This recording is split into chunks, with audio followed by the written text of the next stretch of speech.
Cảm chân buồn khôi ni chẳng hiểu phần min Kẻ xìm dùng pan lôi ôi ni ôi heo tí rồi kẻ xìm trên chết ôi ni Mà mô heo phui ni chẳng có ngồi kia chỉ kín châu hết ăn dần hi kiếp yong hết ni cha hi mong ni heo phun min hình ni ăn ngồi kia tô mai ngang ngoài công chút buồn kỳ tô mai ngang ngoài ham ký trời ly ni ăn ngồi kia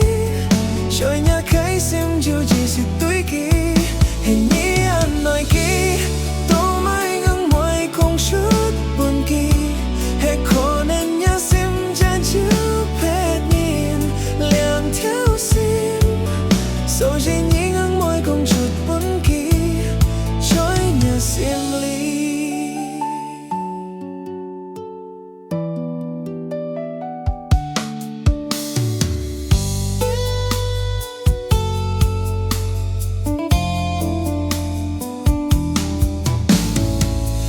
Cảm chân buồn hồi nhị chẳng hiểu phun min Kẻ xìm nhung pan lôi ôi Nhi ôi hào tí rồi kẻ xìm trên shit ôi nhi Mà mô heo phui nhị chẳng có ngồi kia chỉ kín châu hết ăn dần hi kiếp yong hết nhi cha hi mong nhi heo phun min hình nhi ăn ngồi kia tô mai ngang ngoài không chút buồn kỳ tô mai ngang ngoài ham ký trời ly nhi ăn ngồi kia rồi nhà khai xem chiều chỉ sự tuổi kỳ hình nhi ăn ngồi kia tô mai ngang ngoài không chút buồn kỳ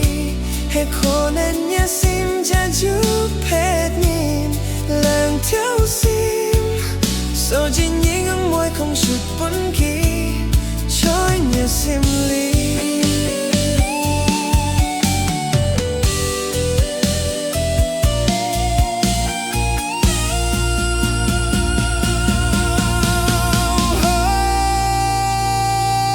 hình như anh nói kia tao mai ngang ngoài không chút buồn kỳ tao mai ngang ngoài hàm ký trời ly như anh nói kia trời nhà khai xem chiều chỉ sự tuổi kỳ hình như anh nói kia tao mai ngang ngoài không chút buồn kỳ hết khó nên